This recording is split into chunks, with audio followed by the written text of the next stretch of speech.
The Hacks of Gorm, Part 39, Just Who Do Taxing Cuts Help? Gorm took a deep breath, his rage diminishing, and he stared at Koloff. The new, fell official of this land had a knife to Gottschalk's throat. The man glared back and then smiled, the red darkness of his equalitarian soul showing in his eyes. Knowing what danger his friend was in, Gorm lowered his axe and looked down at one of the cultist heads he had decapitated.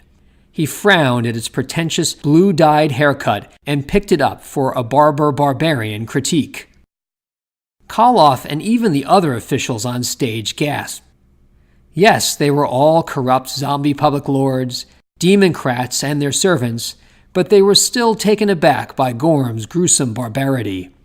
Gottschalk noticed this and also the twinkle in Gorm's eye. Had the possessing spirit, the Great Spence, come to control him again, like it had before, in Part 35? "Drop it, barbarian!" scolded Koloff finally. "We have had enough of your hateful attempts at manipulating minds." Gorm grinned back, not caring for Koloff's accusation nor his hairstyle. With barbarian might, he roared, hurled the decapitated head at Koloff, and rushed forward. Just as suddenly, though, another leapt down from the stage to kick Gorm back. It was Nana Lugosi. The democrat woman, though quite decrepit and foolishly tolerant of insubordinate, dreaming goblin minions, moved with disturbing chiropteran grace. Gorm looked at her, aghast as her unnatural, elderly body stretched, her fine jewel necklace jangling above her deep sagging mamilla, and she circle-kicked him right in his mighty crotch. Dazed, he responded with a hack of his great axe, but she was quicker, dropping into an even more disturbing split and knocking the large man off his feet. Koloff took a moment to cheer her, but Gottschalk elbowed him in the gut and rolled out of the way. This was just enough to save him when Koloff cursed and tried to stab. As the fight continued, it appeared that the citizens were beginning to become more enlivened. They had come to hate the cultists and their tyranny, of course, and here were two men willing to not only defeat cultists, but also willing to take on the cult leaders as well. It reminded them of the crusades of Salpinx during the year past, before he had been corrupted by the draining swamp.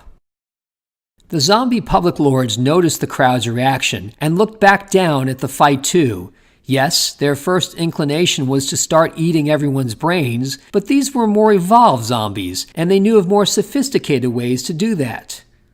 "These people are unhappy with the way things are going," moaned McBrain and Living Gronham in unison. "Yes, we need to do something," added Twitch McCorpsel. His jaw fell off for a moment as he grabbed for a large sack. "Taxing cuts," moaned Aldian finally. "They will defeat the Democrats and please the people." Nana Lugosi and official Koloff grasped their heads at that. Being equalitarians, taking other people's money was a key feature of their enlightened approach of forcing everyone to become equal, no matter what, and any talk of not doing so, or of even only doing so to a lesser extent, was anathema. Gorm and Gottschalk couldn't fathom why both groups would see this as all-important. With the Vale facing destruction and its people facing replacement by millions of goblin invaders, why would they care about tax levies? What a bunch of flakes! McBrain and Gronham shambled down and unsheathed their sabers. Both were golden blades with strange letter S's on their pommels.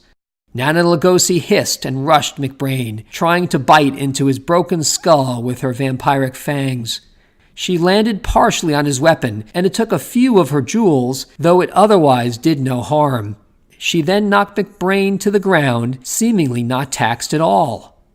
Gronham swung at Koloff next, but missed, and the Democrat cut off one of his zombie ears. Gronham groaned louder and stabbed Koloff in the back, but again, only a few coins from his pouch flew onto the hilt.